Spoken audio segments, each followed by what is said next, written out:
This is Orson Welles. I've spoken these words before, but not on the radio. To be born free is to be born in debt. To live in freedom without fighting slavery is to profiteer. By plane last night, I flew over some parts of our republic where American citizenship is a luxury beyond the means of the majority. I rode comfortably in my plane above a sovereign state or two where fellow countrymen of ours can't vote without the privilege of cash. I bought my breakfast this morning where Negroes may not come except to serve their white brothers.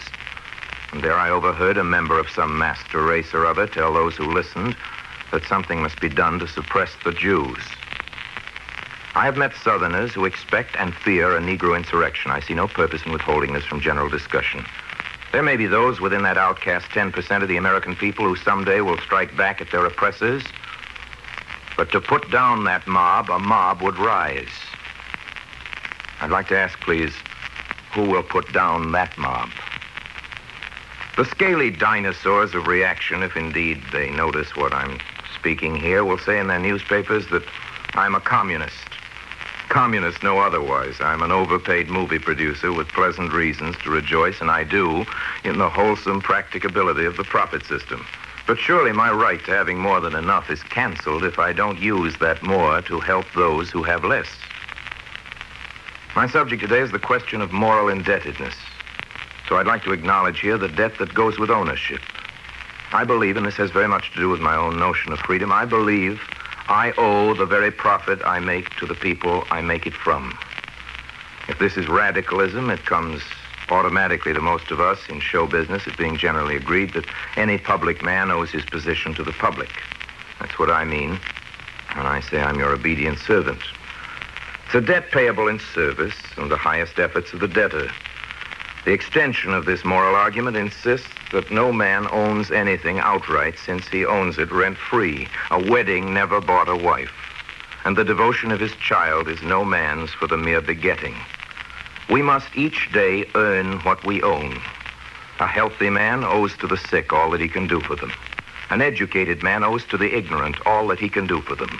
A free man owes to the world's slaves all that he can do for them. And what is to be done is more, much more than good works, Christmas baskets, bonuses and tips, and bread and circuses. There is only one thing to be done with slaves: free them. If we can't die in behalf of progress, we can live for it. Progress, we Americans take to mean a fuller realization of democracy. The measure of progress, as we understand it, is the measure of equality enjoyed by all men. We can do something about that. The way our fighting brothers and sisters looked at it, some of them dead as I speak these words, the way they looked at it, we're lucky. And they're right, we're lucky to be alive, but only if our lives make life itself worth dying for. We must be worthy of our luck or we are damned. Our lives were spared, but this is merely the silliest of accidents, unless we put the gift of life to the hard employments of justice. If we waste that gift, we won't have anywhere to hide from the indignation of history. I want to say this. The morality of the auction block is out of date. There is no room in the American century for Jim Crow. The times urge new militancy upon the democratic attitude. Tomorrow's democracy discriminates against discrimination. Its charter won't include the freedom to end freedom. What is described as a feeling against some races can't be further respected. Feeling is a ninnyish, mincing way of saying something ugly. But the word is good enough for race hate when we add that it's a feeling of guilt. Race hate isn't human nature. Race hate is the abandonment of human nature. But this is true. We hate whom we hurt, and we mistrust whom we betray. There are minority problems simply because minority races are often wronged.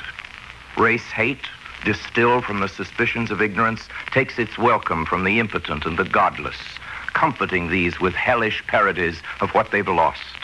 Arrogance to take the place of pride. Contempt to occupy the spirit emptied of the love of man. There are alibis for the phenomena, excuses, economic and social, but the brutal fact is simply this. Where the racist lie is acceptable, there is corruption. Where there is hate, there is shame. The human soul receives race hate only in the sickness of guilt. The Indian, the red Indian, is on our American conscience. The Negro is on our conscience. The Chinese and the Mexican American are on our conscience. The Jew is on the conscience of Europe. But our neglect gives us communion in that guilt, so that there dances even here the lunatic specter of anti-Semitism. This is deplored, but it must be fought, and the fight must be won. The race haters must be stopped. The lynchings must be stopped. No matter who's going to be governor of Georgia, the murders in Monroe must be avenged. Gene Talmadge may call it foreign meddling, but the governor-elect who, you remember, campaigned on the Bilbo platform of race hate needs to be told that all the states in the Union and all the people in them are concerned, immediately, personally concerned, when a mob forms in the sovereign privacy of Georgia. The mob said it was taking care of things in its own way. Well, then, we're going to have to take care of the mob in our own way. Those who take the law into their own hands are going to learn about some laws. We'll tie their hands. We'll write those laws and we'll enforce them. To do him justice, old Gene went and issued himself a statement. After the killings in Monroe were public knowledge, he said the killings were regrettable. But old Gene's made it plenty clear. He doesn't figure any foreigner's got the right to poke around and ask embarrassing questions. I am sending old Gene a copy of the Don sermon on the tolling bell, but I don't suppose he'll get the point. The point is, of course, that no man, even Gene Talmadge, is an island entire of itself. The point, of course, is that even Georgia is a piece of the continent, the American continent.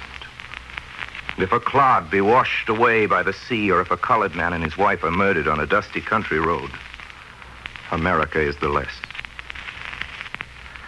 And then there's the soldier in the hospital. The blind soldier. The soldier says he was blinded. And the mayor and the chief of police in the place where the soldier says it happened are most indignant with me for repeating what he said and swore to. The Times the other day was full of their official protests, sent under seal all the way up to New York City from within the inviolable borders of Aiken County in South Carolina. My investigators are still hard at work on the case. If the soldier was wrong about the place, I'm going to do something about it. But if he isn't wrong about his eyes, he lost them. I'm going to do something about that. All the affidavits from all the policemen in the world won't protest his eyes back in his head. Somebody who called himself an officer of the law beat that boy with a stick until he lost his sight. Now that somebody is nobody. He's vanished. He's never been heard of. He hasn't any name. Well, he's going to be heard of. The blind soldier has my promise of that. That somebody is going to be named. Editorials and lots of newspapers and lots of people are writing me to demand to know what business it is of mine. God judge me if it isn't the most pressing business I have. The blind soldier fought for me in this war. The least I can do now is fight for him. I have eyes. He hasn't. I have a voice on the radio. He hasn't. I was born a white man. And until a colored man is a full citizen like me, I haven't the leisure to enjoy the freedom that colored man risked his life to maintain for me.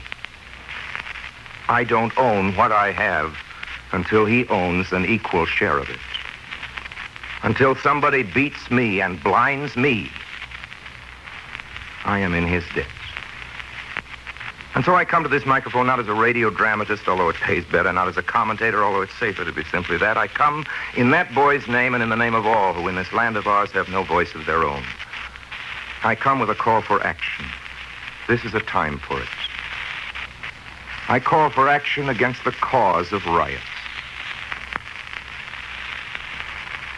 I know that to some ears, even the word action has a revolutionary twang, and it won't surprise me if I'm accused in some quarters of inciting to riot.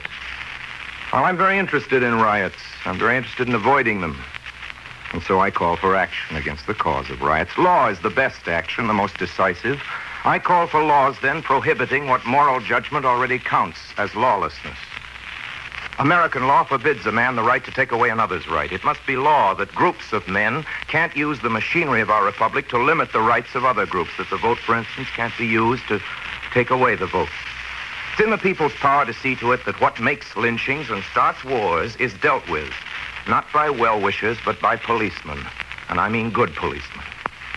Oh, for several generations, maybe there'll be men who can't be weaned away from the fascist vices of race hate. But we should deny such men responsibility in public affairs exactly as we deny responsibility to the wretched victims of the drug habit. There are laws against peddling dope. There can be laws against peddling race hate. That every man has a right to his own opinion is an American boast, but race hate is not an opinion, it's a phobia. It isn't a viewpoint. Race hate is a disease. In a people's world, the incurable racist has no rights. He must be deprived of influence in a people's government. He must be segregated, as he himself would segregate the colored and Semitic peoples, as we now segregate the leprous and the insane. Anything very big is very simple. If there's a big race question, there's a big answer to it, and a big answer is simple, like the word no. This is my proposition, that the sin of race hate be solemnly declared a crime.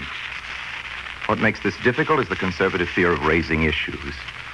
Well, let's admit that this fear is often no more sinister than an honest dread of going to the dentist, but let's respect the effectiveness of reactionary manipulations of that fear, which is the fear of anarchy and revolution. It is put to wicked use against the same general welfare conservative opinion seeks to protect. Forced to acknowledge Hitler's enmity, conservatives are loath to admit that even as he surrendered in Europe, he succeeded in America. Let conservatives evaluate the impudent candor of fascism in Argentina today and be reminded that the heroic survival of our liberty is no proof of its immortality. Our liberty has every day to be safe from marauders whose greed is for all things possessed by the people. Care of these possessions is the hope of life on this planet. They are living things. They grow, these fair possessions of democracy. And nothing but death can stop that growth. Let the yearners for the past, the willfully childish, learn now the facts of life. The first of which is the fact of that growth. In our hemisphere, the growing has begun, but only just begun. America can write her name across this century, and so she will if we, the people, brown and black and red, rise now to the great occasion of our brotherhood. It will take courage. It calls for the doing of great deeds, which means the dreaming of great dreams. Giving the world back to its inhabitants is too big a job for the merely practical. The architects of freedom are always capable of hope. The lawmakers of true democracy are true believers. They believe quite simply in the people, in all of them. Only the devout deserve the trust of government, for only the devout can face the unimaginable vistas of man's destiny. God grant them steadfast hope and the rest of us enduring patience. For we must not expect from any leadership a shiny, ready-made millennium in our time. No one of us will live to see a blameless peace. We strive and pray and die for what will be here when we're gone. Our children's children are the ancestors of a free people. We send our greetings ahead of us to them. To history yet unmade, our greetings. To the generations sleeping in our loins. Be of good heart. The fight is worth it.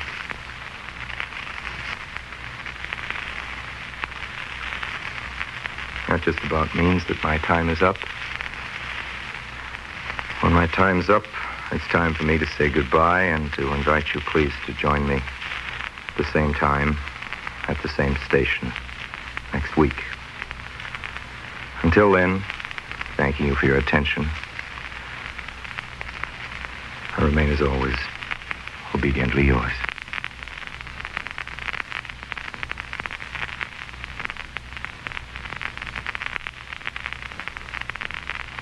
This is ABC, the American Broadcasting Company.